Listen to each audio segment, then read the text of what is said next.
Rangers fans, welcome to Liberty Blue, the best Rangers podcast in town. I am Andrew Choney alongside Nick Zararis. We scream about the Rangers so that you can save your voice and that you don't have to. This is episode 53 live on Twitch, Twitter, and YouTube, and we're available wherever you get your podcasts as well. Going at you live on a Wednesday night at 8 p.m. From the surface of Mars. From the surface of Mars, that's right, as opposed to Monday at 6. I've been in the process of a move, hence the changed background. Thank you to Nick, who has been very patient with me as I postponed and moved the recording time about 47 times within the past few days. But you know who else is patient, Nick? Because that would be Christopher Drury, because it is June 7th. Gerard Gallant was fired a year ago, and the Rangers still don't have a head coach. I'm going to give you a euphemism that most people listening or watching this are going to understand. The club lights have come on. It is 4 a.m. They still don't know where they're going after the bar that's closed, but they have to make a decision because somebody in a suit just came over to them and said, you don't have to go home, but you can't stay here. That's where the Rangers are at right now. The lights have come on in the club. They've been out all night.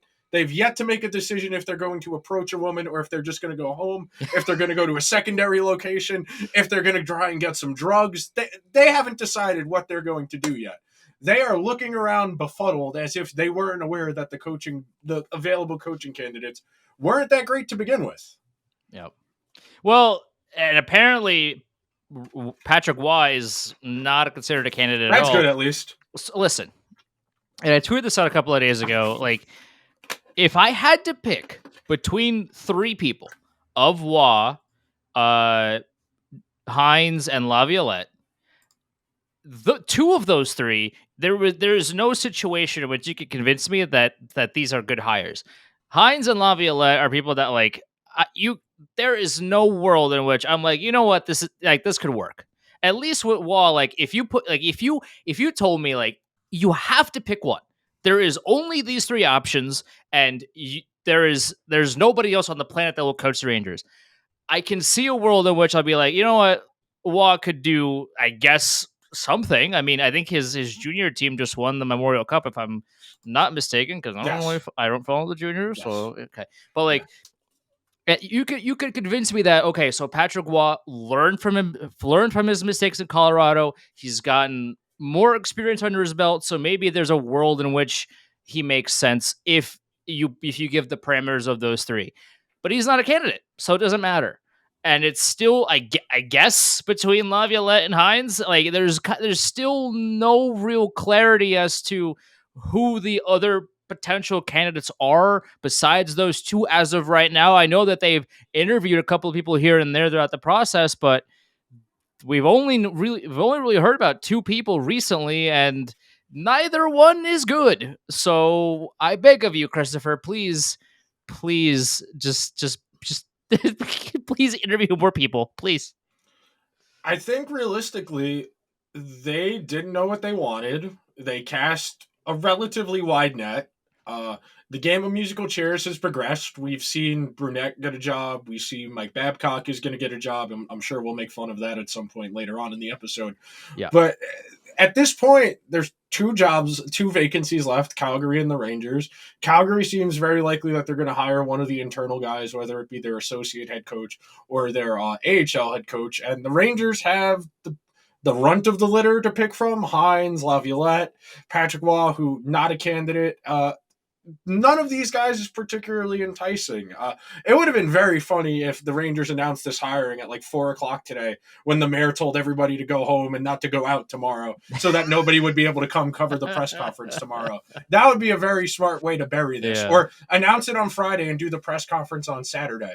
Because if it's down to these two guys, you don't feel good about either of these guys, and that's why you're dragging your feet so much to make a decision. You know how when you go to the store and you know you want something, you get it and you leave? The Rangers have been staring at the display case for 45 minutes and still haven't decided.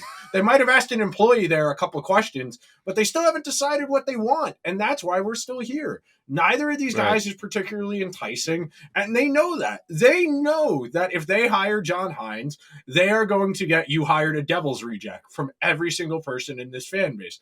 Laviolette, you have a little bit more. There's a little bit more of I won't say a warmth. I would say the general consensus of people is that Laviolette is a pretty uninspiring candidate, but that he's just better than John Hines. That's still a tough sell. Somebody who's been cast off from multiple jobs in the last couple cycles and not doing a particularly bang up job in either of those places. Peter Laviolette hasn't won a playoff series in forever. And the Rangers' goal is to win a Stanley Cup because that's why you fired Gerard Gallant, because you Sure. felt he wasn't going to get you closer to winning your Stanley Cup. So we sit here at this real impasse where there's no obvious candidate. There's not a lot of information out there either, No. because No. we recall 2 weeks ago, Elliot Friedman said, well, the Rangers are really looking at Laviolette hard.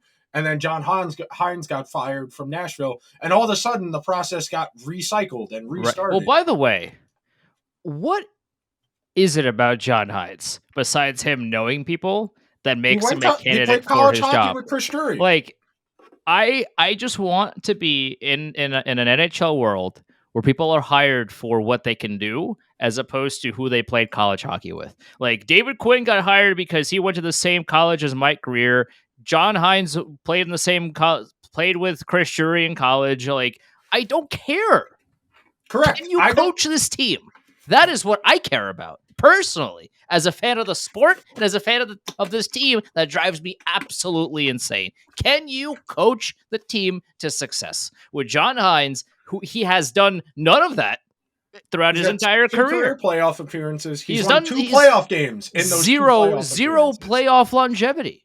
So what about that potential hire is going to make any Rangers fan excited for the future? If you hire John Hines, a guy who has been around the block for a while now, has done nothing come playoff time across a multitude of attempts, and this is your answer? This is your answer to Gerard Gallant? Like, it doesn't make any sense to me. And if Chris Drury hires his buddy, his pal, his friend, as opposed to somebody that can actually coach the team, the Rangers are in a much worse situation than we realized. That's really where it comes down to for me, because all the Rangers have done is preach how you have to earn you have to earn responsibility on this team. If you want to play up in the lineup, you need to play well in your role and earn your way up. It's always been a crock of shit used by people at the top of that power structure pyramid to justify keeping people down at the bottom of that pyramid. This is all the proof you need.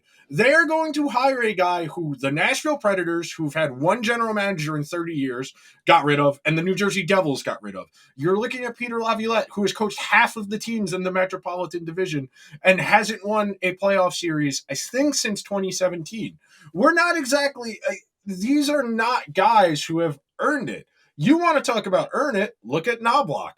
Look at Leach. Yep. Look at Mitch Love. Look at somebody who's actually put in the legwork in the AHL. John Hines has a long track record at the NHL level now. I want to say it's 8 seasons as a head coach, something like that. That's a real track record. I have it here over my notes. He's coached 9 seasons in the NHL. He's made the playoffs twice. He's never finished higher than 4th place. He's never won a playoff series. He's been 4-1 in both of the playoff series he's made. That tells me either this guy has just been in terrible situations and he's gotten a raw deal and the Rangers are going to be the ones that give him a better deal. He over relies on his defense and goaltending, like most of these mediocre coaches in the soggy middle who can't generate effective 5-on-5 play. Sounds like something that we've seen for the better part of the 21st century with the Rangers. The Rangers, see, this is where it becomes interesting, because the overarching theme to all of this has been, and we've been talking about this for a month now since they fired Gallant, is the flaws within the roster. So this brings me to my natural question. Are the Rangers good at evaluating talent? This is where we get into this discussion, because that's really the fundamental principle here. It doesn't matter if it's coaching talent or player talent. If you can identify, hey, this guy is good, hey, he's good. There's no caveats, there's no buts. It's if he's good, he's good. If he's not, he's not. Where the Rangers have gotten bogged down, especially in the last couple of years, is they're good at this. They're good at this. They're not good. They're not well-rounded. They're good at this. They're not just flat out good. They're good, but That's been the Rangers' issue for a while now with identifying talent. Is they go out and get guys who are good, specialized at one thing, and they really overpay for that one thing that they're supposed to give them, and Right. that's why we're in this impasse right now, and why it's I think it's a real reflection of the coaching searches. I don't know if the Rangers can identify talent at a particularly high level. And we don't really have an answer to it until we actually kind of have a sense of who they hire. Because if it is really between these two coaches, then like what are we doing? Like what is the overall goal of the Rangers organization? What is the overall goal for Chris Drury? Because if you hire John Hines, who through 9 seasons, as you mentioned, in the league has done absolutely nothing come playoff time, never made it past the first round. Like this is a coach that I mean at a certain point, like it is a lot of it is on the players. Like the head coach isn't playing the games. Like he could only prepare the team as much as he can, and then off to the races. It's up to the players to score the goals, to make the plays, to make the saves. John Hines isn't doing any of that, and I understand that. But 9 seasons of mediocrity doesn't exactly scream to me, oh, this is the perfect guy to all of a sudden replace Gerard Gallant and bring this team to the Stanley Cup final and win. Like that just doesn't do it for me. And for Peter Laviolette, like I know you tweeted this out, like I know we talked about it. Like if you're gonna show me highlights in standard definition of a coach, I'm not about it. Like I don't care. I don't care about what a coach did in a different era of hockey. 2006 was 17 years ago in a completely different era, different style of hockey in 360p definition video. Like I don't care. I You know need what the some. comparison would be, Andrew? I was thinking about this. It'd be like someone hiring George Karl right now to coach their team. It was I great. mean, He was successful 15 years yeah, ago. that's right. It was great. He was successful 15 years ago. Yeah. But we're in the present tense right now. You got to be able to actually show me you've done something in recent times. The comparison that I want to draw from to Peter Laviolette is to Patrick Kane, because the reasoning for both of these guys is very much apparently the same. Of this guy has a resume, so it doesn't matter what he can do for us now because he has the resume. He has a Exactly. ring. He had the prior success, so he could do it here. He's Showtime. And then This Patrick ties Kane into got what I was here. just saying. This Patrick Kane ties got here, was brutal, even though we were saying it for months that he was going to be brutal because he's not the 2010 Patrick Kane Showtime. And what do you know? He was bad. And now they're. I would really hope that they're not going to resign Patrick Kane. But like Peter Laviolette's of the same vein of this guy was successful 1,000 years ago, but because he has the name brand and people around the league know him, oh, how bad could it be? Give him a shot. And and lo and behold, we did it with Patrick Kane, and look how that came out. So if you want to do it again, be my guest. This ties into what I was saying before about being able to identify talent. Part of identifying talent is understanding what made those people successful. The Rangers are totally ignorant of what makes people successful in other places. They see a player who has success somewhere else and says, "Ooh, I want that," and bolts them onto the team with no consideration for the fit. We've been talking about this about Trocheck for a full season now. Trocheck's a solid hockey player. He fit a lot better in Carolina because they were a volume straight line team that wasn't looking for dangerous scoring chances. Vinny Trocheck, if his job is just to get pucks on net, forecheck, that kind of thing, great. If his job is to keep up with Panarin and Zibanejad and Kreider My and set, by the whoever, way, is falling apart. oh, I did, I don't know if yeah, people are seeing that, but like I said, I'm in the middle of a move. So this wall was blank about half an hour ago because we are still like in the process of putting everything together, and the top thing fell apart. Like this is falling apart. This is I guess I can pretend it's part of the act, but like it's not because there's blue tape on the wall right now. It shouldn't be there. But like, you know what? Let's just pretend that let's pretend that this is full of Rangers things and continue. But yeah, it's all tied together. Being ignorant of what makes people successful in other places has been the Rangers' issue. They saw Jacob Trouba have a 50-point season in Winnipeg and said, "We need a number one defenseman."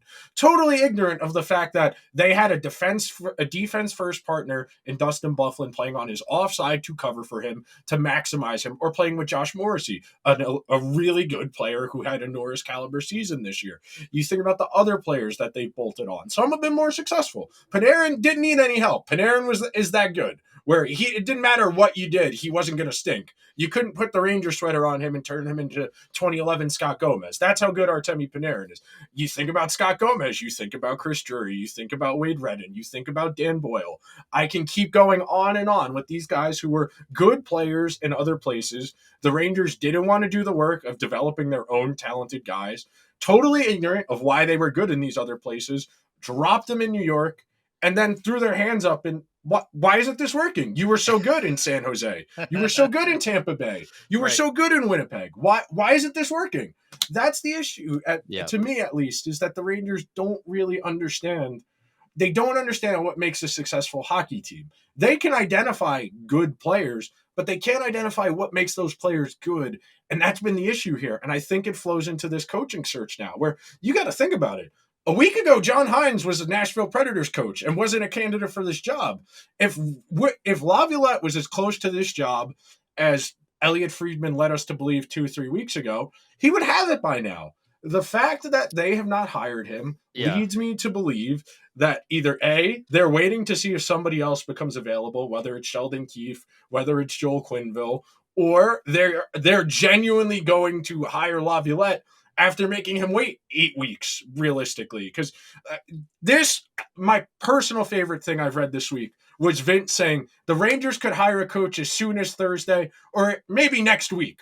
That's not news. that doesn't That's tell me not anything. reporting. Right. I can tweet that. The Yeah, Rangers might right. hire a coach by Thursday or maybe next week. Right. That's not journalism. Saying they might do something, unless you know Yeah. the process is moving along, that's not reporting. That is guessing. By the way, I know we haven't been particularly nice to the insiders before, but they're the insiders this week like they are just I'm at my breaking point right now with these insiders. Shout out Elliot tweeting the Columbus Blue Jackets link to the trade. Dude, I'm so sick and tired of these insiders. I tweeted this, I think it was yesterday, 2 days ago. Like, all they do is high five each other. That's all that they high five each other, and then they do favors for other people. That's all they do. Like they didn't break the trade. They didn't break the Cole Caulfield extension. They didn't break like they didn't. The Provorov got traded. Like the Anaheim Ducks got a new head coach, and the team tweeted it. What are we doing here? Like, am I going crazy, dude? Like the insiders. That is your job. How does a team break head coaching news before you? What are you doing? Yes. Like I feel like I do the same yell about these insiders on every episode because it's the same thing every episode where they just like they will quote tweet the team breaking news. They will say this, and then they'll have the emoji pointing down. Like the NHL insiders are so useless. Like that's just I like. I will never take for granted like doing what I do full time, like working in the NBA media. But part of the reason why is because they actually have insiders in the NBA that do their job. They don't like Chris Haynes earlier today was like, "Oh yeah, Chris Paul's gonna get waived, bro." The NHL will never happen. The team account will tweet it, and then like 15 minutes later, Elliot would be like, "Oh yeah, confirming this." All right, bro. Good job.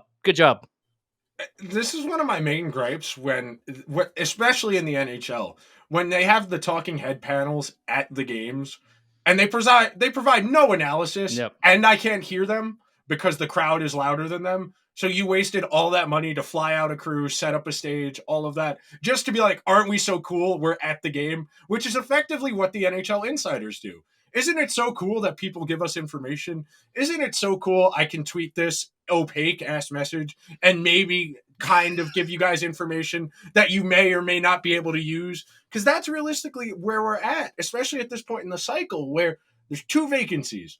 We have no clarity on either of them as far as what the timeline is looking like. I know on Monday, Elliot said something like the Flames are starting their second or third round of interviews this week. That's great, Elliot. Who are the candidates they're interviewing? This is the stuff that loses our minds. Okay, moving along from just the bitching about the insiders who are just atrocious. None of this is inspiring a lot of confidence. It is really where I think a lot of the fan base is at, and I think it's in real direct contrast to the end of last year, where the playoff run last year ended on an optimistic note of well, they're ahead of schedule. There are flaws on this team, but they have a little bit of flexibility left. They still don't know exactly what they have in these young guys. Maybe there's a little bit more growth you can get out of Kako, Hedel, Lafreniere, Andre Miller, Braden Schneider, and that can make up the gap and make your team better. Now it kind of feels like we're all just waiting for the inevitable first marquee player to get traded a year and a half, 2 years from now. And it's just, it's really weird how quick that happened, because even going into that series against the Devils, you felt like you could get at least a round or two. Now you're going back to the drawing board with extensions kicking in for certain players. You have Lafreniere and Andre Miller to figure out. Kako is next year. And that's basically all your cap flexibility is those 3 guys. And then, sure, you're going to get your backup goalie. You're going to get a middle 6 forward more than likely. You're going to get a 6th defenseman, unless you do Zach Jones, in which case you could do 2 forwards. But I don't think it's going to be Zach Jones, because if they really like Zach Jones, they would have been playing him last year. See, this is one of the points that we can talk about that actually we do have a little bit of information about. Is, from what I understand, this is one of the sticking points for why Drury ultimately decided to fire Gallant, aside from the exit interviews, was Gallant's insistence in playing a lineup in a way that Drury didn't want it assembled. And sure, that like you firing the guy will alleviate that, but at the same time, Chris, if you hired a guy and very clearly didn't want to work with you, why did you hire him in the first place? Because if this brings us back to what we were just talking about. Gallant was successful in Vegas. Yeah. Why was he successful? He had a lot of average is disrespectful. He had a lot of good players. None of them were particularly elite until the second, third season he was there, and they retooled the roster. They gave him Pietrangelo, they got Mark Stone, etc. But until that happened, it was a lot of straight line up and down. What did the Rangers give him? A bunch of high-end guys and a bunch of kids. Guys not conducive to his play style.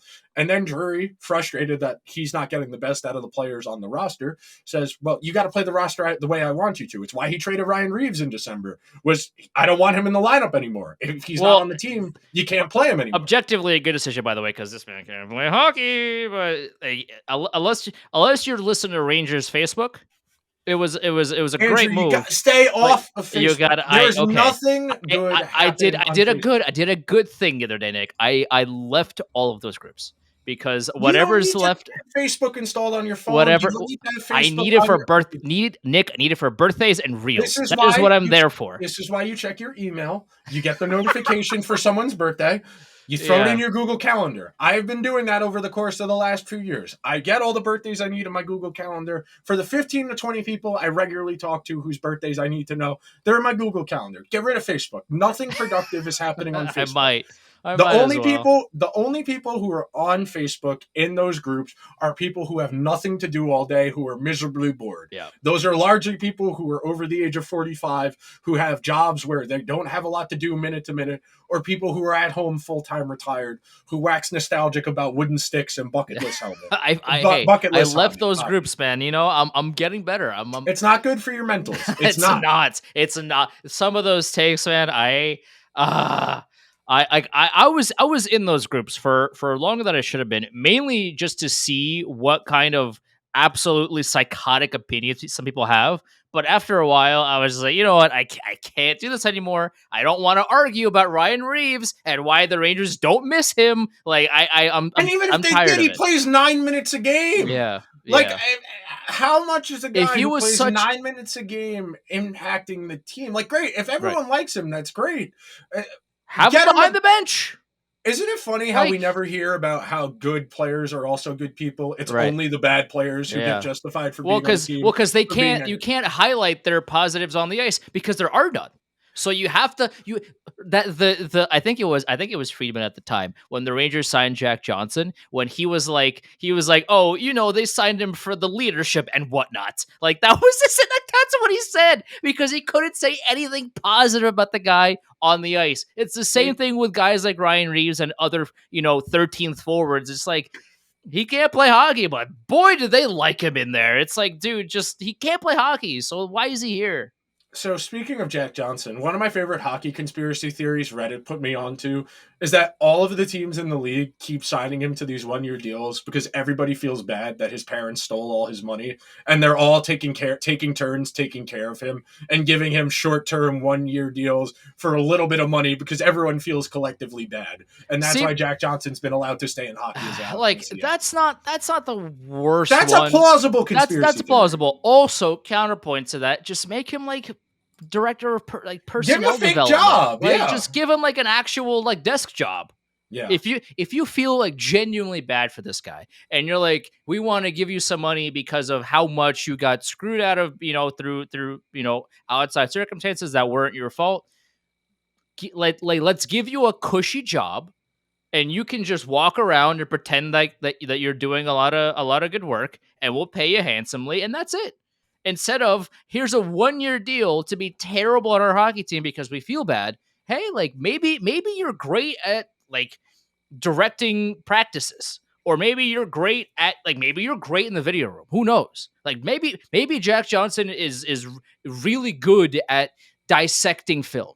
I don't know. I have no clue, but maybe he is. So it would behoove teams, SAT word for everybody out there. It I would use behoove behoove. That's a good one. it would behoove teams to just give him a job that doesn't involve him playing during the game. Like, if they want to do that, give him a desk job, man. Everybody wins. All right. I've been I can't say I've been surprised based on how the Cup finals have gone. Bob was going to turn back into a pumpkin at some point. I just felt like it was going to happen. And somebody expressed it really concisely, and I'm about to butcher it by adding a lot more words to it. But someone wrote something to the effect of, the Leafs finally got out of the first round, only to play the super hot goalie on the crazy heater, who magically turns back into a pumpkin after beating a team that the Leafs easily could have beaten in the third round, just to maximize the pain and suffering of the Toronto Maple Leaf fan base. I think that's realistic, because that's what's happening. Vegas has played well. Florida's definitely taken a fair share of stupid penalties, which, one of the funny things is, during the Carolina series and the series against Toronto, it was all hardy har har. Isn't it funny that the Panthers are beating the shit out of everybody and not getting called for penalties? And now the panel's like, well, they got to play more disciplined. I don't know why they're doing this. They did this for a month and a half. They just didn't get called for it in those games. That's my biggest gripe with hockey analysis. It's all retcon. It's all after the fact. No one has these takes when it's happening. Right. It's only after it's already happened. Yeah, Florida's an I mean, undisciplined team. They take a lot of penalties. We've known this about them.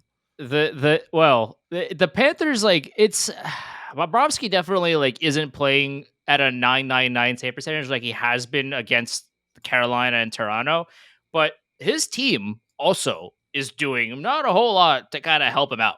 Like, his team is taking a lot of penalties, as you mentioned. They're not defending very well. Mark Stahl, you gotta retire. Oh, Listen, the Mark Stahl we caping. gotta retire. The Mark Gotta Stahl, retire, brother. Like, listen, you had a time to great be a career. family man. You had a great career. It is time for you to go. My man's is getting dumpstered in these finals. Like, it is kind of sad. Like, listen, Paul Maurice, you gotta bench this guy. Like, Is this an OSHA violation? Is this like, an elder this abuse is situation? like, this is Paul Maurice has to be breaking some kind of law to be continuing to put Mark Stahl out there. Because, my God, like, He stinks. somebody's gonna be paying Paul Maurice to be like, yo, I am putting my house on the Vegas Golden Knights.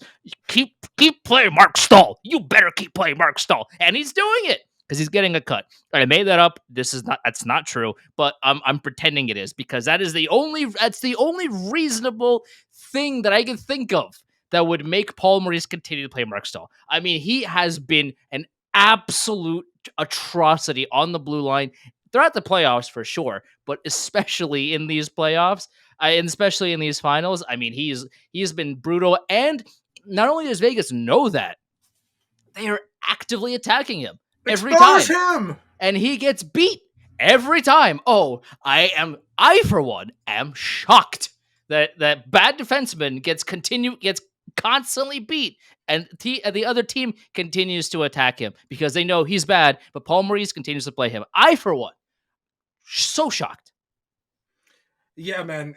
There has been some nasty cape wearing for Mark Stahl, Brett Howden, Brett Howden, Sammy Blay. The Brooks tweet. Brooks is shameless, man. Brooks, when he likes a That was really player, bad. he will go to the mat for a guy if he likes a guy. Yeah, Like everybody has their favorites. Everybody who does sports media, they have guys who they enjoy.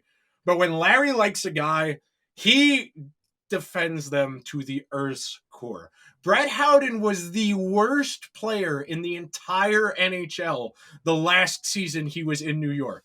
The fact that they got a draft pick for him and they got anything for him is a minor miracle. yeah. The fact he's playing with Chandler Stevenson and Eichel in stretches, yeah, no wonder he's playing moderately okay. He's got two guys who do everything for him. All he has to do is get cardio in, which, as Ranger fans know, is the Brett Howden special. That is right. That is the Tony Snell of the NHL. He's out there just to get minutes. No points, no rebounds, no assists, no fouls. He's just out there to get the heart rate over 120. Right.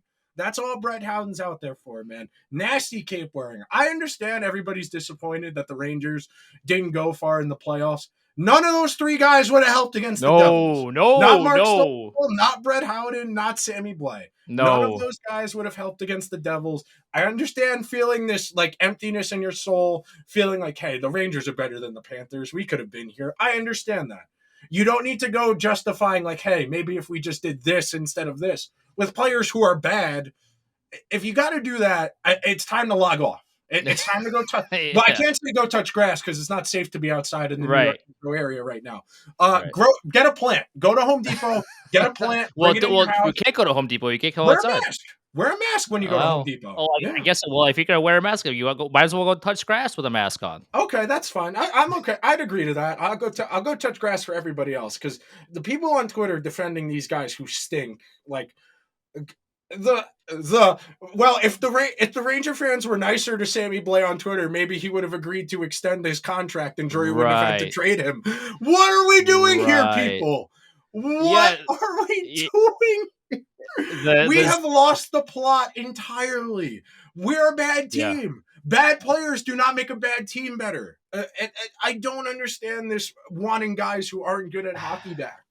Yes, the 0 goals in 100 games that he scored as a Ranger will definitely will definitely push this team over the edge. Yeah, you're right. You're 100%. But Howden had 6 goals in the regular season, and people are talking about him like he could have been a viable Andrew Kopp solution. Oh yeah, he could have been 18 goals to 50. Because because it's a lot easier, Nick, to live in the moment, and it's a lot easier to be to live in that kind of prisoner of the moment situation of like, hey, this guy has scored 2 goals in the past 80 seconds or whatever. Like I'm just making it up, but like Brett Howden, he scored a goal. What the Rangers needed that? Oh, I can't believe they gave him up. It's like, dude, like you can't just look at the past 80 seconds and say that. You have to look at the entire body of work to make an informed decision. That requires critical thinking, which the vast majority of people are incapable of. It's baffling to me, man. Like the Brett Howden, the redemption arc, he's definitely played better in Vegas, but that's not really saying a whole lot because he was an atrocity for the Rangers. All he did was skate. That's it. We're talking about somebody who was a 2 percentile WAR player. You know how there's 100 percentiles? Brett Howden was 2nd percentile in WAR his last season in New York. Not a useful hockey player. No. He's got 2 guys to carry him right now, and that's why he's playing well. Okay. Anything else you want to get in before we dip so we can go watch the Nuggets and Heat?